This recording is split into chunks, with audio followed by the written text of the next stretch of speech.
Hi, everybody.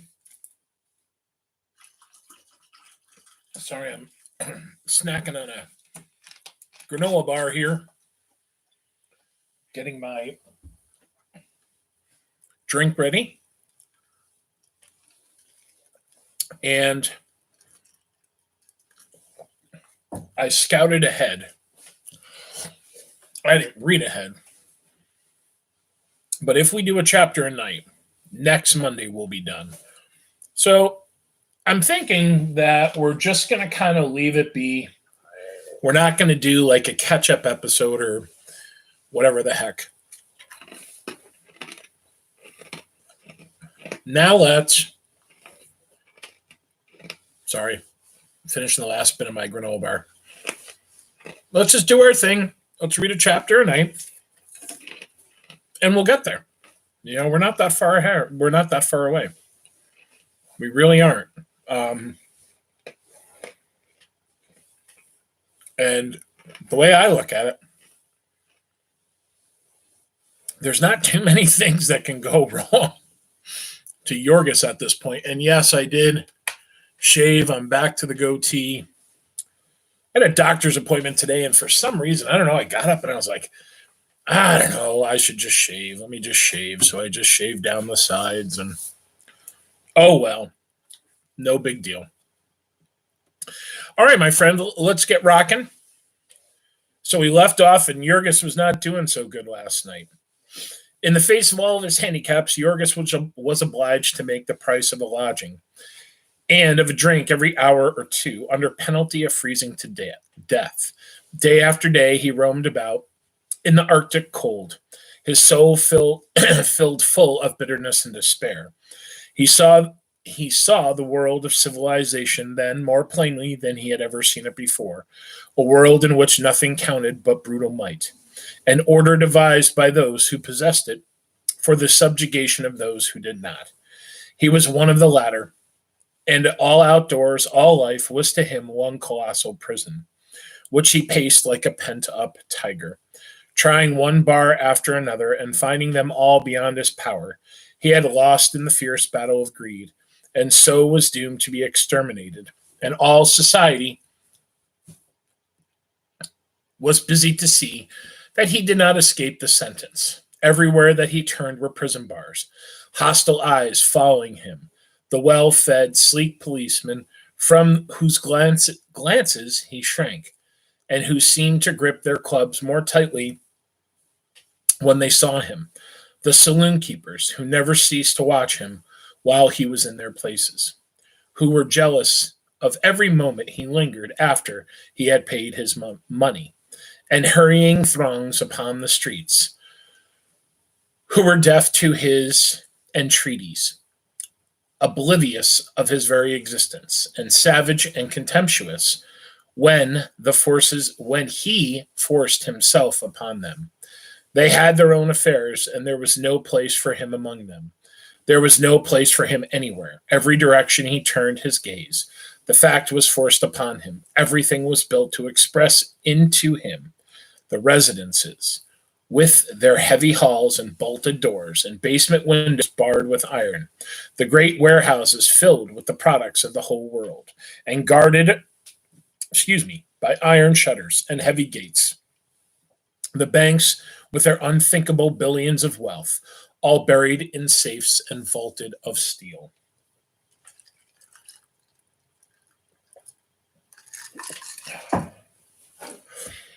And then one day, there befell Jurgis the one adventure of his life. It was late at night, and he had failed to get the price of a lodging. Snow was falling, and he had been out so long that he was covered with it, and he was chilled to the bone. He was working among the theater crowds, flitting here and flitting there, taking large chances with the police, in his desperation half hoping to be arrested. When he saw a blue coat start toward him, however, his heart failed him, and he dashed down a side street and fled a couple of blocks. When he stopped again, he saw a man coming toward him and placed himself in his path. "Please, sir," he began in the usual formula, "will you give me the price of a lodging? I've had a broken arm and I can't work, and I have not a cent in my pocket. I'm an honest working man, sir, and I've never begged before. It's not my fault, sir. Jurgis usually went on until he was interrupted, but this man did not interrupt, and so at last he came to a breathless stop. The other had halted, and Jurgis suddenly noticed that he stood a little unsteadily. Was that you say? He queried suddenly in a thick voice. Jurgis began again, speaking more slowly and distinctly. Before he was half through, the other put out his hand and rested it upon his shoulder. Poor old chappie, he said. Been up against it, eh? Then he lurched towards Jurgis, and the hand upon his shoulder became an arm around his neck. Up against it myself, old sport, he said. She's a hard old world. They were close to a lamppost, and Jurgis got a glimpse of the other. He was a young fellow, not much over 18, with a handsome boyish face. He wore a silk hat with a rich, soft overcoat with fur collar, and he smiled at Jurgis sympathetically. I'm hard up too, my go friend, he said. I've got cruel parents, or I'd set you up. What's the matter was there? I've been in the hospital. Hospital, exclaimed the young fellow, still smiling sweetly. That's too bad. Same's my Aunt Polly. Heck, my Aunt Polly's in the hospital, too. Old Auntie's been having twins. What's the matter with you? I've got a broken arm, Jurgis began. So, said the other sympathetically, that ain't so bad. You get over that. I wish somebody breaking my arm, old chappie. Then they treat me better. Hold me up, old sport. What's you want me to do? I'm hungry, sir. Hungry? Why don't you have some supper? I got no money, sir. No money?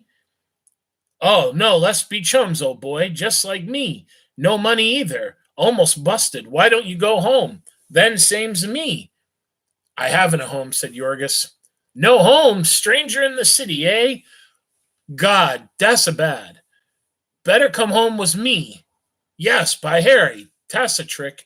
You'll come home with a handsome supper. Awful lonesome. Nobody home. Governor gone abroad. Bubby's on honeymoon. Polly having twins. Every damn soul gone away. Nuff to drive a feller to drink, I say. Only old Ham standing by, passing plates. Damn if I can eat like that. No, sir. The club for me every time, my boy, I say.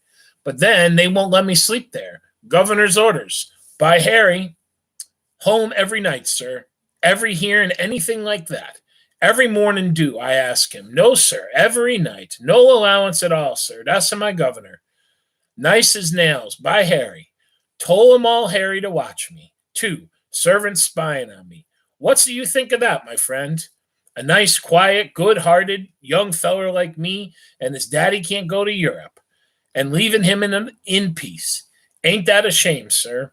And I got to go home every evening and miss all the fun. By Harry. That's what's the matter now. That's why I'm here. Had to come away and leaving Kitty. Left her crying, too. What'd you think of that, old sport? Let me go, kitten, says I. Come early and often. I go where I go.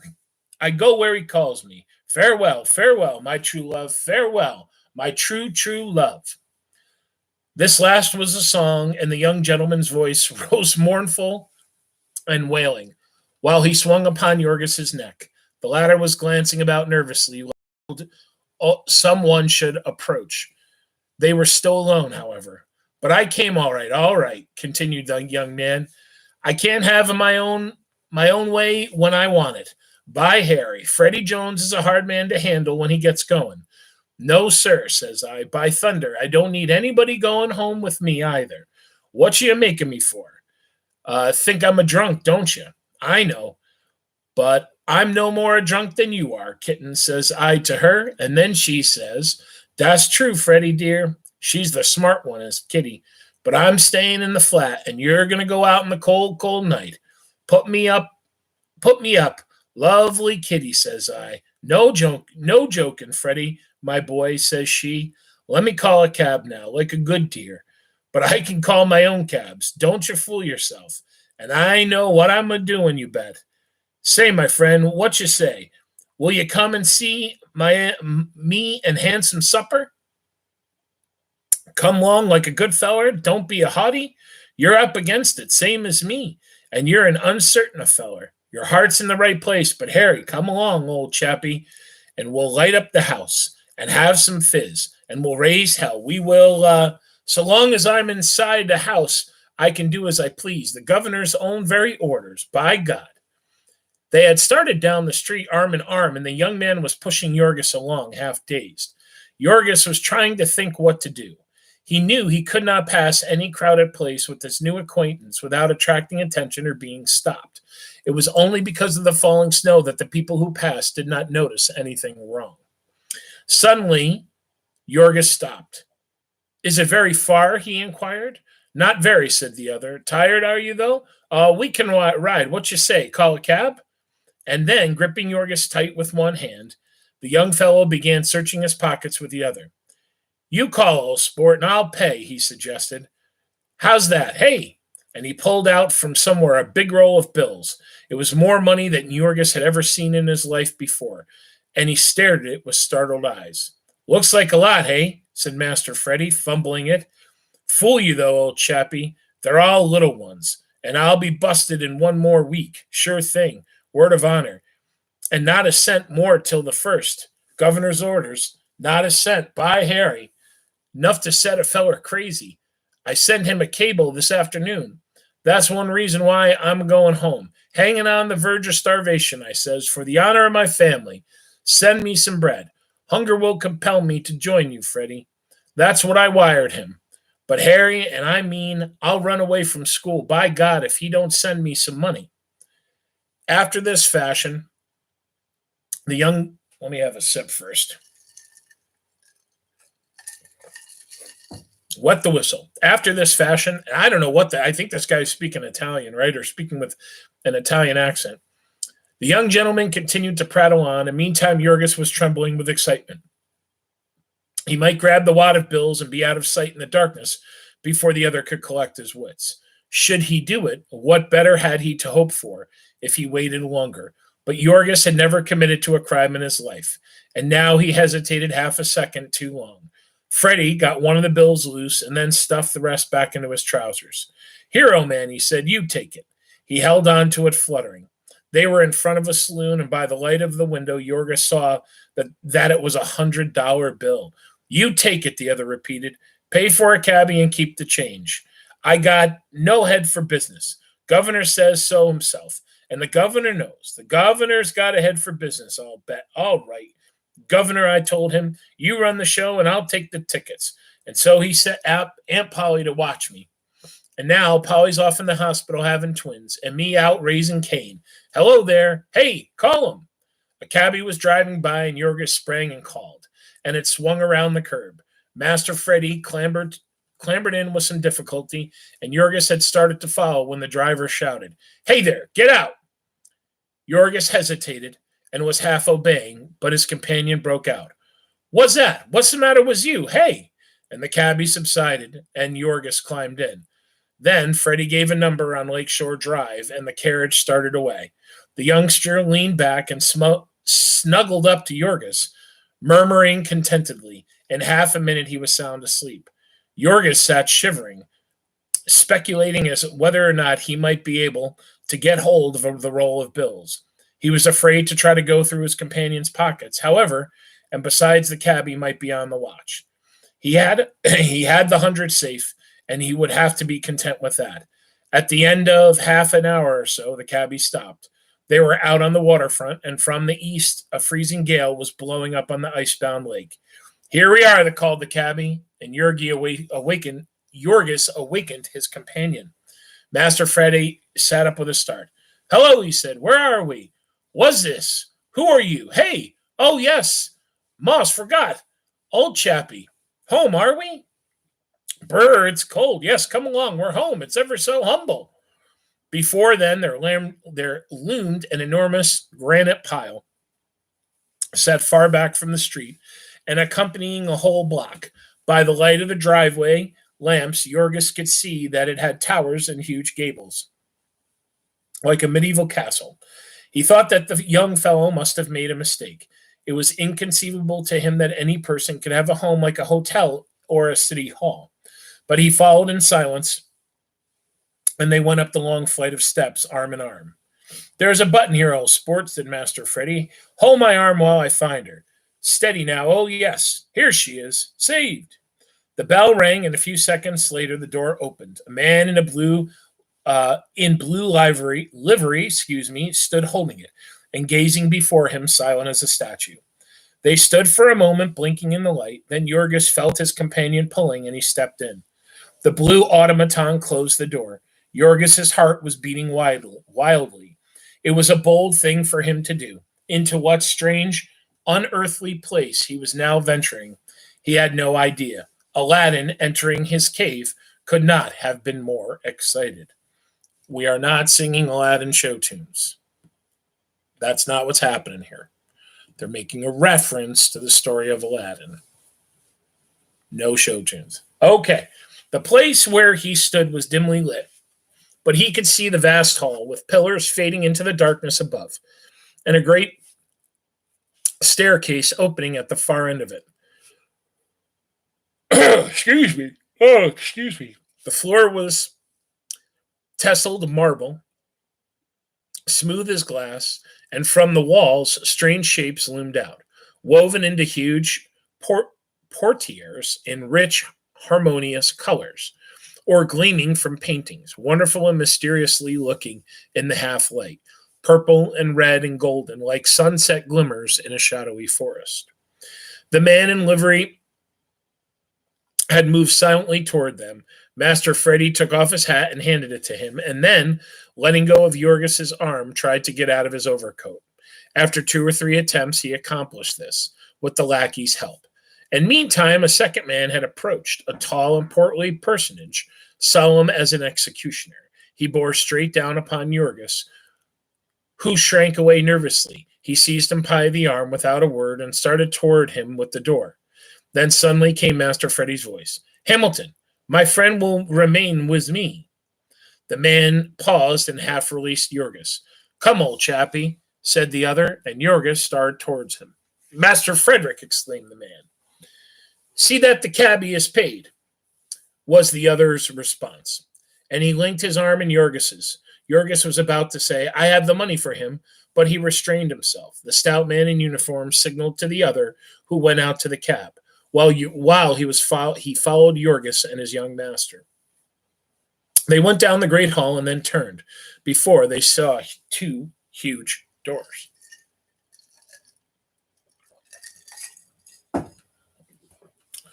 "Hamilton," said Master Freddy. "Well, sir," said the other. "What's the matter with dining room doors?" "Nothing's the matter, sir." "Then why don't you open them?" The man rolled them back. Another vista lost itself in the darkness. "Lights," commanded Master Freddy, and the butler pressed a button, and a flood of brilliant incandescence streamed from above. Half blinding Jurgis. "Oh, excuse me."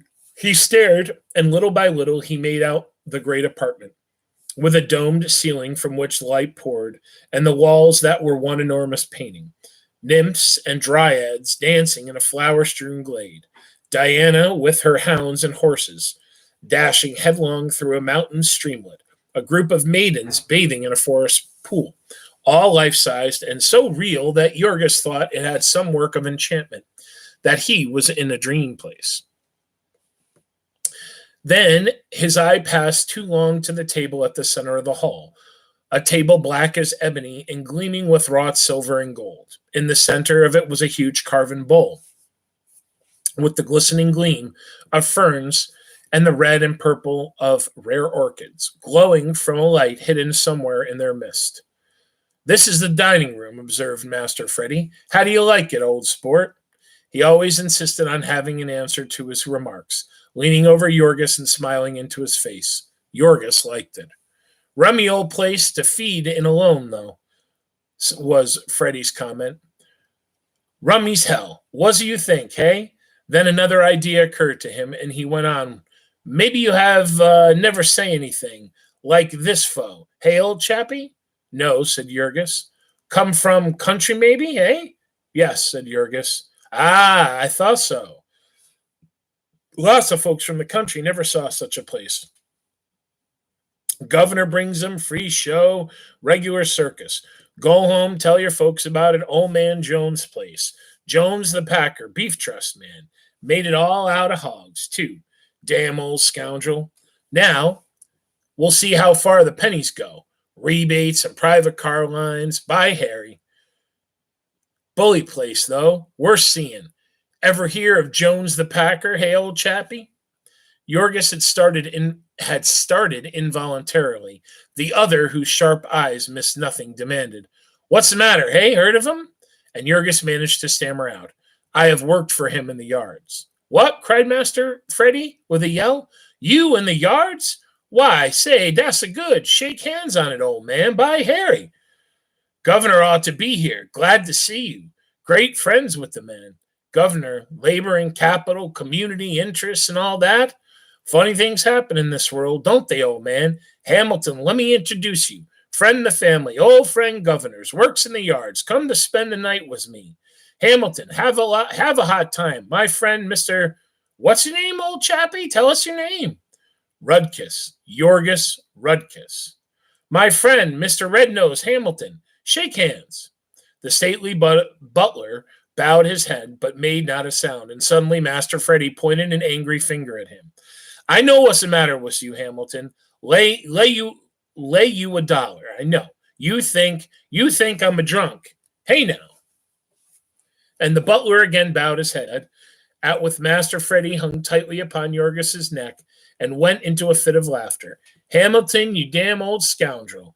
I'll charge you for impudence, you see. I don't. Ho, ho, ho. I'm drunk. Ho, ho. The two waited until his fit had spent itself, to see what new whim would seize him.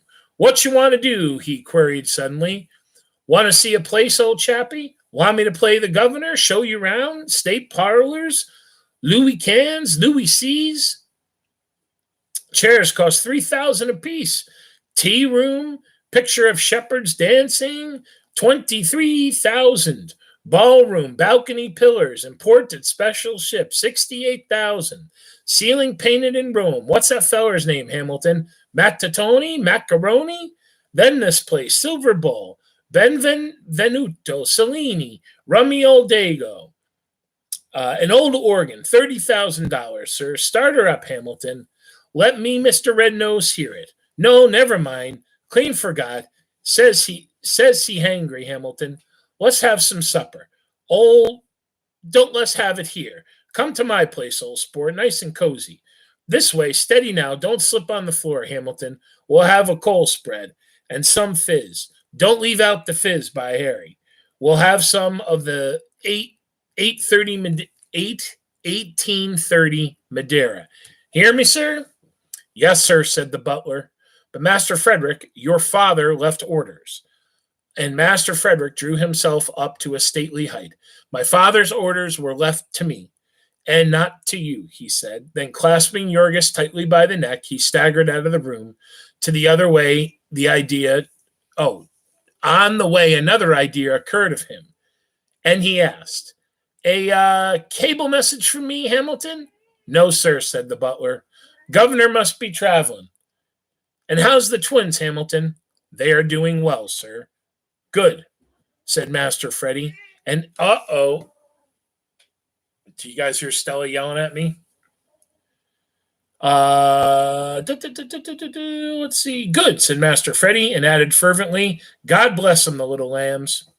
They went up a great staircase, one at a time. At the top of it gleamed at them out of the shadows the figure of a nymph crouching by a mountain, a fountain, a figure ravishingly beautiful, the flesh warm and glowing with the hues of life. Above was a huge court with a domed roof, of the various apartments opening into it. The butler had paused below but a few minutes to give orders, then followed them. Now he pressed a button, and that hall blazed with light. He opened the door before them and then pressed another button as they staggered into the apartment. It was fitted up as a study. In the center was a mahogany table covered with books and smoker's implements. The walls were decorated with college trophies and colors: flags, posters, photograph, knickknacks, tennis rackets, canoe paddles, golf clubs, polo sticks. An enormous moose head with 6 feet, with horns 6 feet across, faced a buffalo head on the opposite wall, while bear and tiger skins covered the polished floor. There were lounging chairs and sofas, window seats covered with soft cushions of fantastic designs. There was one corner fitted in the Persian fashion, with a huge canopy and bejeweled lamp beneath. Beyond, the door opened up to a bedroom, and beyond it was a swimming pool of the purest marvel. They had cost about $40,000. That had cost about $40,000. Master Freddy stood for a moment or two, gazing about him. Then out of the next room a dog emerged, an enormous bulldog, the most hideous object that Jurgis had ever laid its eyes upon. He yawned, opened his mouth like a dragon, and he came toward the young man, wagging his tail. "Hello, Dewey," cried his masters. "Been having a snooze, old boy? Well, well, hello, what's the matter?" The dog was snarling at Jurgis. "Why, Dewey, this is my friend, Mr. Rednose, old friend the governor's. Mr. Rednose, Admiral Dewey, shakes hands. Ain't he as daisy, though? Blue ribbon at the New York show. 8,500 at a clip. How's that, eh?" Then the speaker sank into one of the big armchairs, and Admiral Dewey crouched beneath it. He did not snarl again, but he never took his eyes off Jurgis. He was perfectly sober, was the Admiral. The butler had closed the door, but he stood by it, watching Jurgis every second. Now there came footsteps outside, and he opened the door, and a man in a livery entered, carrying a folding table, and behind him 2 men with covered trays. They stood like statues while the first spread the table, set out the contents of the trays upon it. There were cold pâtés, thin slices of meat, tiny bread and butter sandwiches with the crust cut off, a bowl of sliced peaches and cream, little fancy cakes, pink and green and yellow and white, and a half-dozen ice-cold bottles of wine. "That's the stuff for you," cried Master Freddy, exultingly as he spied them. "Come on, old chap, move up." And he seated himself at the table. The waiter pulled a cork, and he took the bottle and poured 3 glasses of its contents in succession down his throat. Then he gave a long-drawn sigh, and he cried again to Jurgis to seat himself. The butler held the chair at the opposite side of the table, and Jurgis thought it was to keep him out of it. But finally he understood that it was the other's intention to put him under. And so he sat down, cautiously and mistrustingly. Master Freddy perceived that the attendance embarrassed him, and he remarked with a nod, you may go away." They went, all except for the butler. "You may go too, Hamilton," he said. "Master Frederick," the man began. "Go," cried the youngster angrily. "Damn you, don't you hear me?" The man went out and closed the door. Jurgis, who was as sharp as he, observed that he took the key out of the lock in order that he might peer through the lock hole. Master Frederick turned to the table. "Now," he said, "go for it." Jurgis gazed at him doubtingly. "Eat," cried the other. "Pile in, old chappie." "Don't you want anything?" Jurgis asked. "Ain't hungry, only thirsty. Kitty and me had some candy. You go on."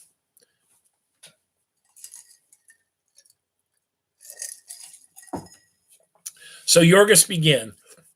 Without further parley, he ate as with 2 shovels, his fork in one hand, his knife in the other. When he once got started,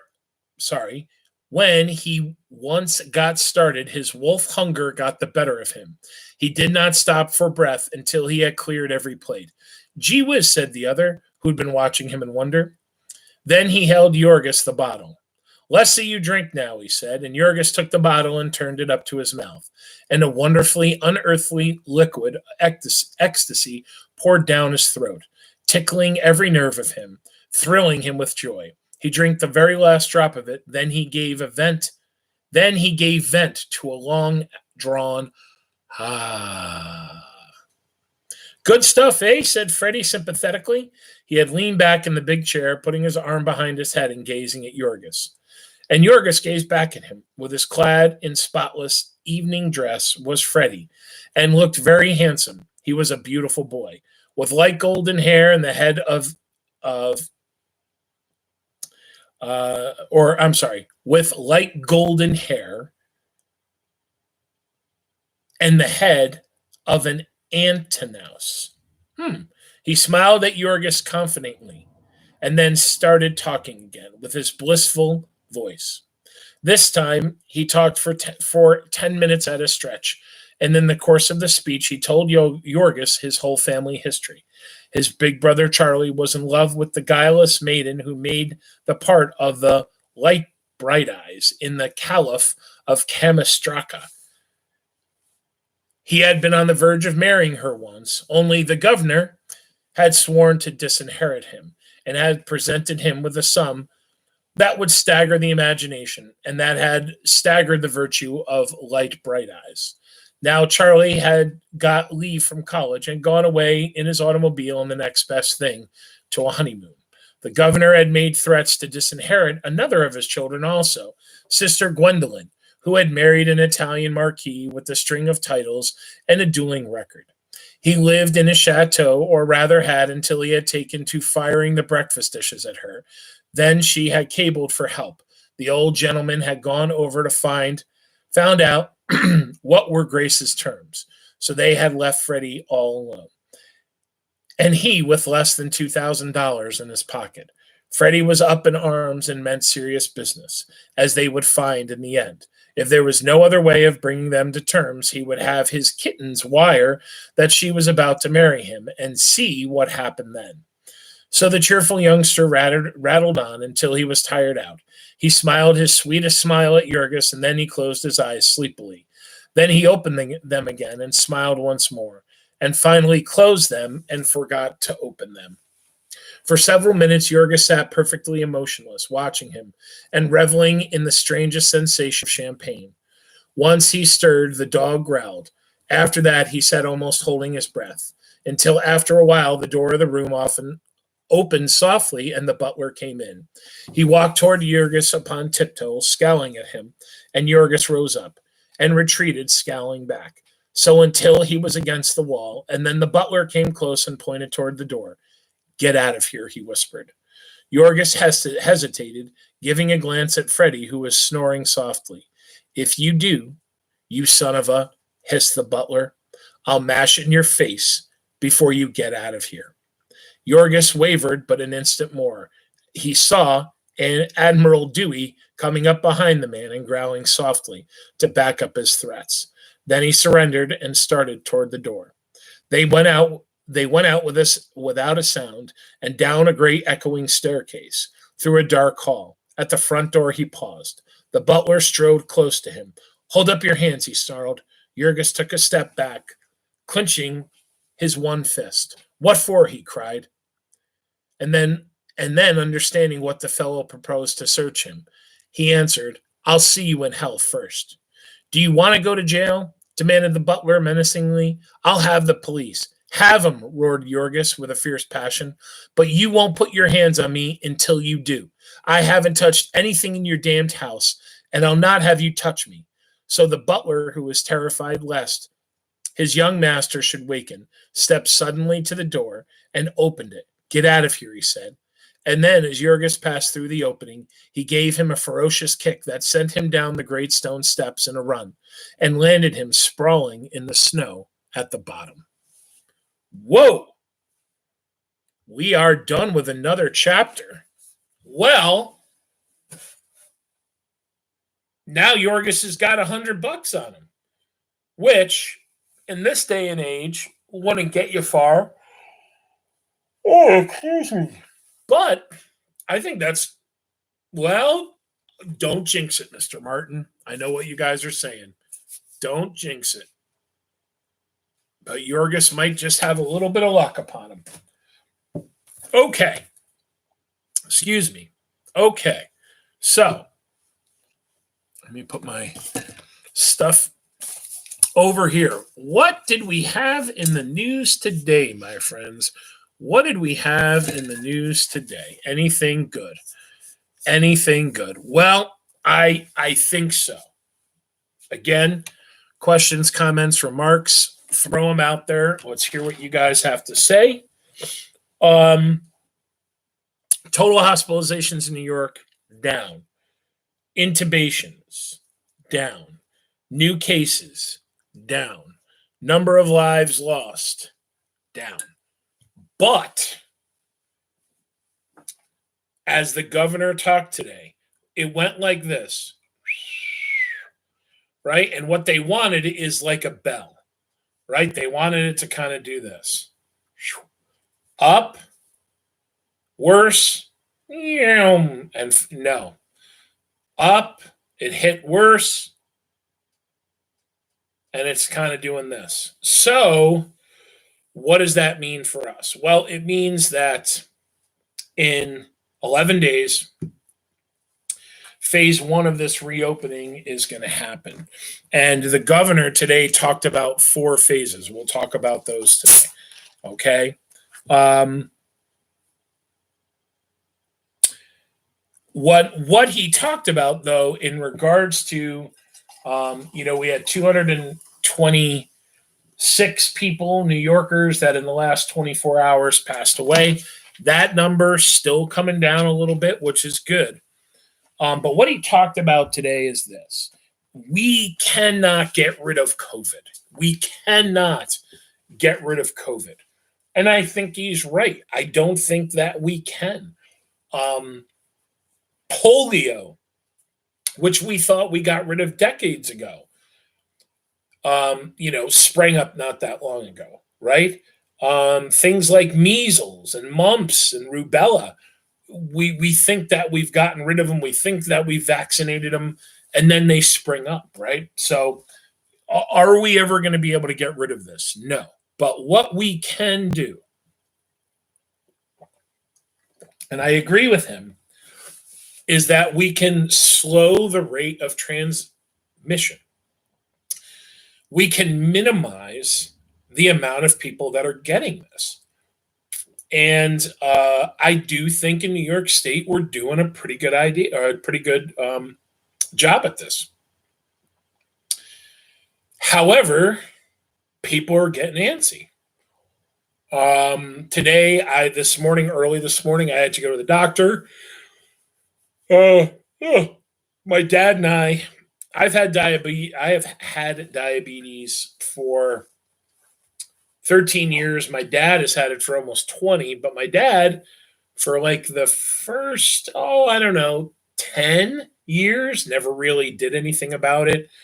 He took a pill, but that's about it. Didn't really, fight it. Didn't really see what's called an endocrinologist. An endocrinologist is a doctor who is a specialist. It's a doctor who deals with thyroid issues and issues of the pancreas, which is diabetes.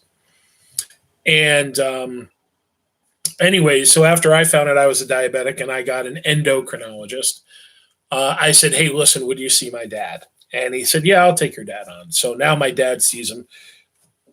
And my dad and I go, whenever I go, every 3 months. Oh, my goodness. Oh, I got the yawns. I'm sorry.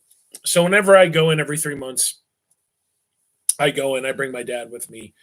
We have our appointments together, and it's worked out really well. And when we went in today, when we went into the building, they had this, right, this like little machine that, it wasn't, I don't know. They did this 98.2, right? You can go in, like a little laser thing on it, right? Okay. We had our masks on. Pretty much everybody there had their masks on. I thought it was pretty relaxed. It seemed like it was as busy as it normally is. But they didn't take a copay from us. And they usually hand us like a little slip at the end with your next appointment date and stuff. And they didn't do that. They said, we'll email you that information and everything. So I think they did, they're doing a pretty good job. Like one of the things that I noticed some places, like you go in and then they give you a pen to sign something, and then they take the pen and they chuck it back in to, a little cup with other pens. And it's like, what are you doing, right? if I have COVID, now all those pens could have the COVID germs on them. And that's what the governor, long story or short story long, that's what I think the governor is talking about. We've got to be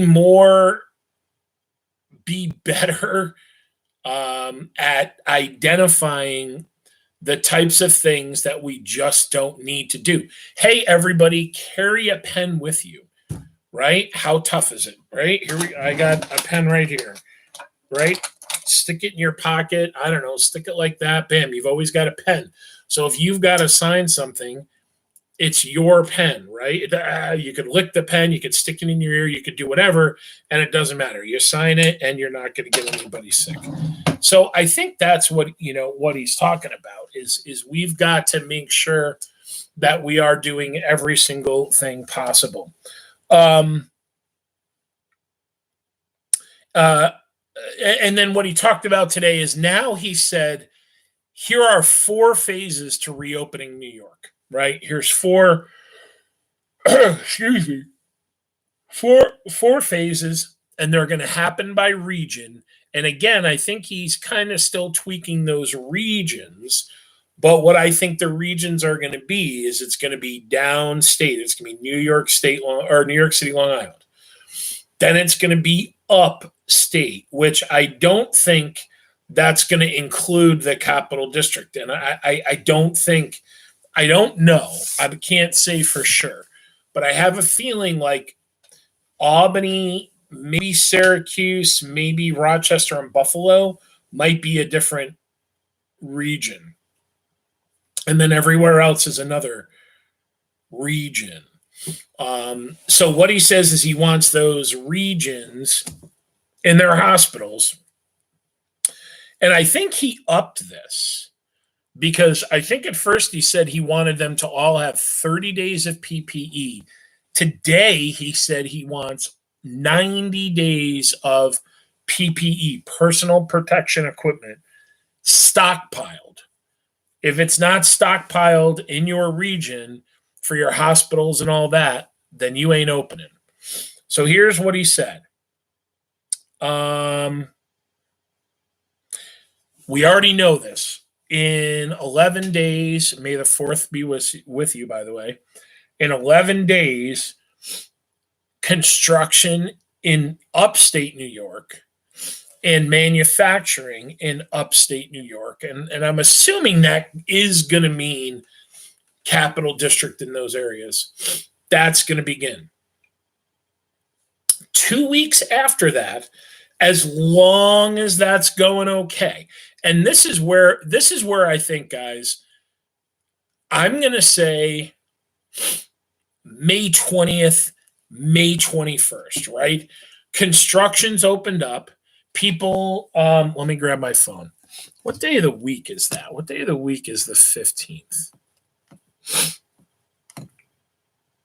Okay, that's a Friday. I don't know that that's really okay. Let's give it let's say May 22nd, right? Because if May 15th, that's a Friday. Are construction workers going to go back to work and work the weekend? Well, guess what? They probably are. But let's give it 5 or 6 solid days. Then on May 20th, let's really look and let's really go. As a matter of fact, you know what I'll do? I'll even make a mark in my daily journal here. There's 5, 6, 7, 8, 9, 10. You know what? Let me just take a sticky. I'll make a mark later. Whoops. Sorry, computer. May 20th. 22nd. Let's see what happens, because that means that'll be 5 full days with manufacturing and construction workers back to work hardcore. That'll be a week, right? Let's see what happens then, because I think that's going to be the point where they're going to go, all right, haven't seen an uptick in cases. Things seem to be going all right. Maybe this is going okay. Or, I think that's going to be the moment where they're going to go, well, guess what? We had 1,000 new cases yesterday. Turn it right off. So I think that's going to be like a big, big moment. Maybe May 21st, May 22nd, 5-6 days after this thing all starts to open up again, we'll really see where we are. Fingers crossed, right? But so anyways, that's when the first phase of this. Then on June 1st, the second step. He's calling it, he's going to have professional services opening up. Finance, insurance, retail, real estate. So again, I don't know that means like, hey, we get to run to Crossgates. I don't know. Hey, we get to go to Colony Center. I'm not sure. It may mean that we're going to open up Crossgates on a 50% level. Which and I'm sure that they have the time to pull this technology together. When I go to Walmart in Cobleskill, they have a person at each door that has like an iPad type thing. And when one clicks +1, it upticks on the other side, right on the other iPad thing. So they always know how many people are in the store. Whenever somebody leaves, -1, right? So I think if they maybe did something like that in malls where they limited the amount of people, they might have to do the same thing in stores, but at least they're open. And I have a feeling that's probably what they're going to have to do. So phase 1, manufacturing and construction. Phase 1. Phase 2, professional services. Your accountants, your insurance brokers. Let's sell some houses again, and retail stores. Phase 3, restaurants, hotels, and what he's calling accommodations, right? So, and again, this is probably going to be, I'm going to assume, let's say mid-June, because he seems to like this 2-week increment. So mid-June, June 15th, somewhere thereabouts, as long as things are going okay,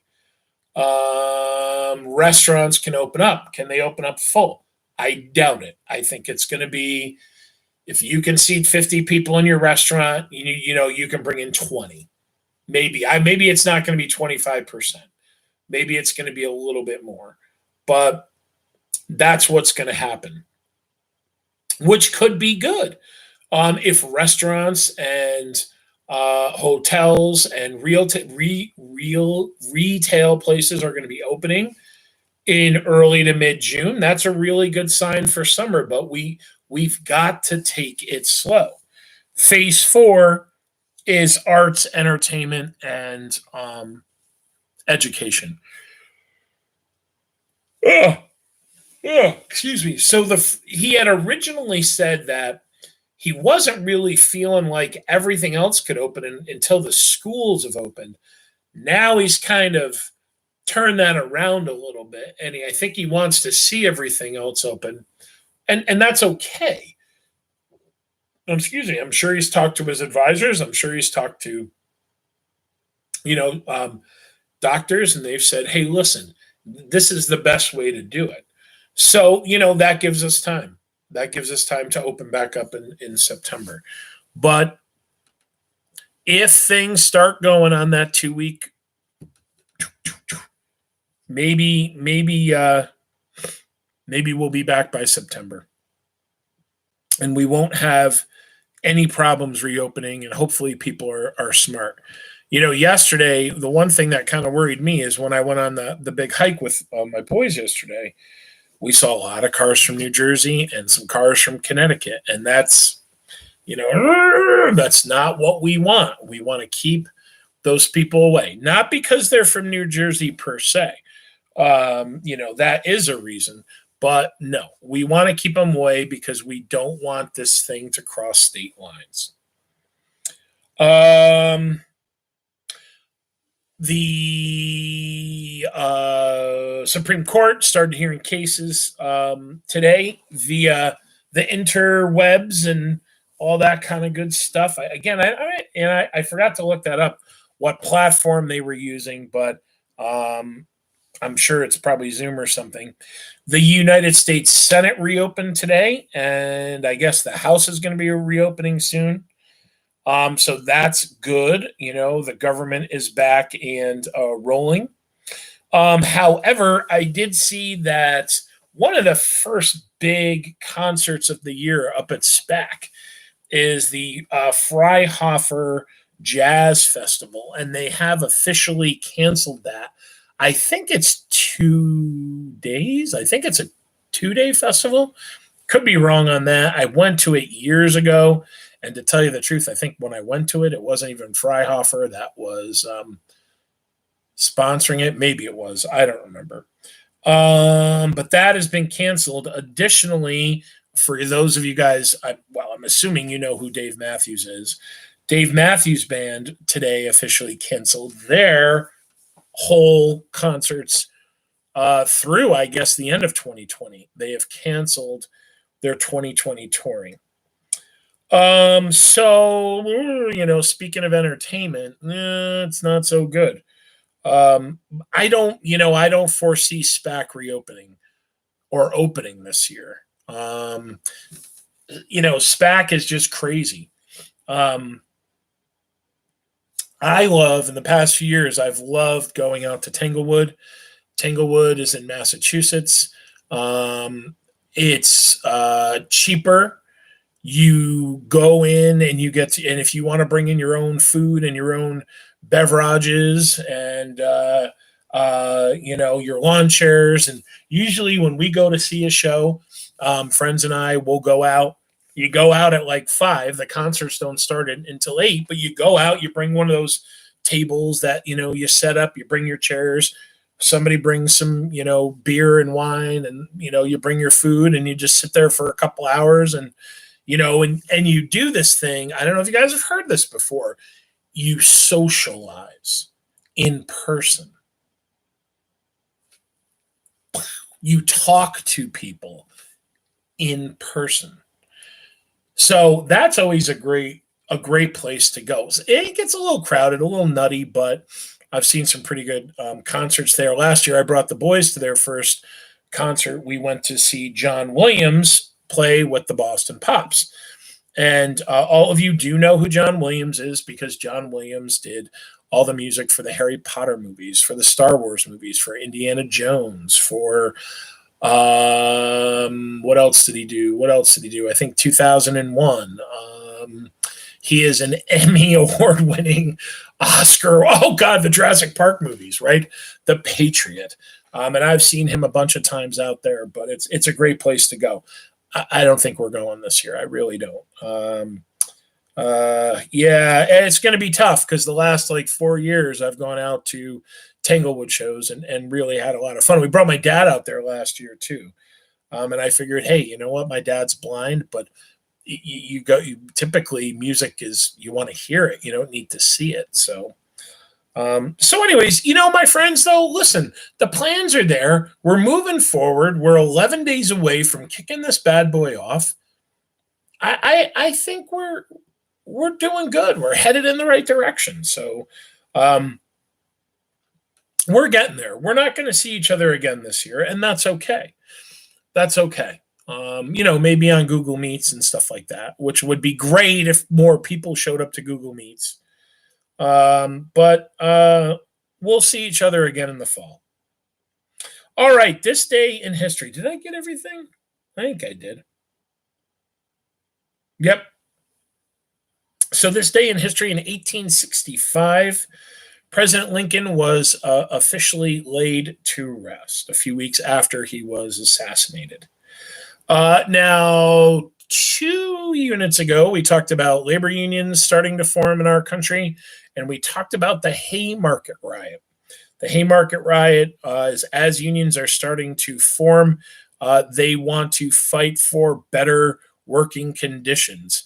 But one of those labor unions, the Knights of Labor, right? The Knights of Labor are violent because they are knights of labor, and they detonate a bomb, killing a bunch of policemen. So today, on 1886, is the anniversary of the Haymarket riot. On this date in 1916, we talked about one of the things last unit that draws us into World War II is, World War One, is Germany uses what they call unrestricted submarine warfare. So Germany has developed this new, way to make war. And hey, that's a passenger ship, but that passenger ship is bringing food to French troops. Boom, torpedo it, right? Hey, there's a passenger ship, but that passenger ship is bringing bombs to England. Boom, right? So we say, hey, Germany, here's the deal. These are not military vessels. You stop torpedoing them, or we're getting in the war. And they're like, chill, right? We'll stop. So they stop, and they declare that they're going to stop on this day in 1916. But it's not long before they start doing it again. And then we jump into the war. On this day in 1959, I don't really care so much about this. I've never been a big awards person, I guess, like, oh my God, the Grammys are on. But I guess on this day in 1959 was the first Grammy Award, which I guess would make it, the Grammys are in their 50, 61st year, I guess. Maybe are they doing the Grammys this year? I don't know. On this day in 1970, Kent State, during the Vietnam War, we're about to talk about this in our next unit. Students protested Kent State University. They do set fire to what's called the ROTC building, the ROTC building. National Guardsmen are sent in, and the National Guardsmen fire on these college students that are protesting the war in Vietnam. 4 are killed, 8 are wounded. There is a song, which I will not sing, by, Neil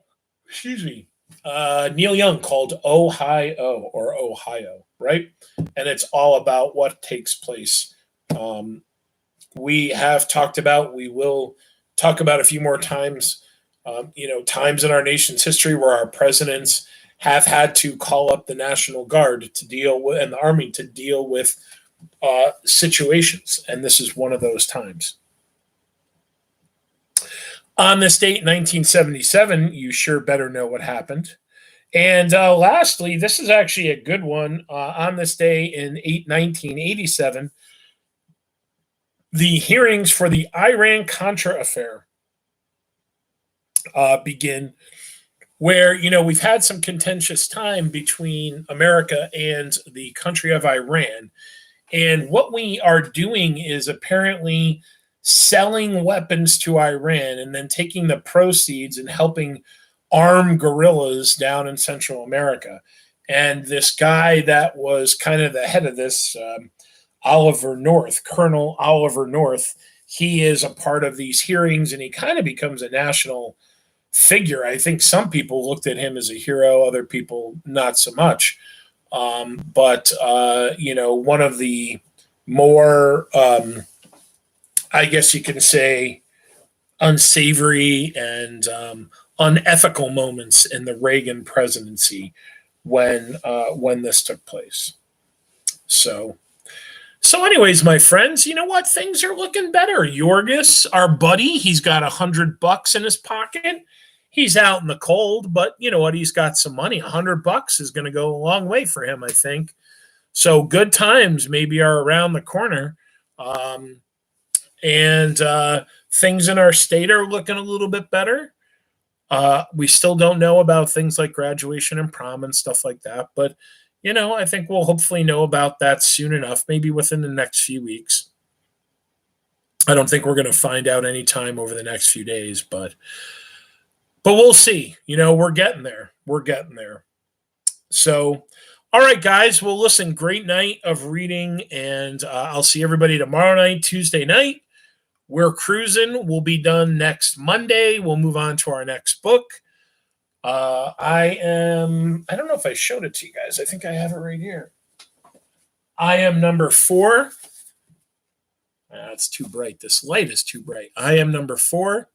So we'll start this book, and it's fiction. And so what? We'll read some fiction together. We're doing 2 good nonfictions, and we'll read 1 good. I think it's considered young adult, but I don't know. Number 4 is a hero for this generation. Ooh, Michael Bay, the director Michael Bay, said that. I've got all 7 of the books though. And this is good. I think you guys will like this. So we'll get through this serious stuff, and then we'll start reading some good fun stuff together, hopefully by next Monday. So hang in there, guys. Run the marathon. Don't run the sprint. Be good. Do good things. Get outside. Go for a walk. Go read a book outside. I'm not going to say don't go to work, but be careful if you do have to go to work. And, just be good. All right. I miss you guys, and I'll see you tomorrow night.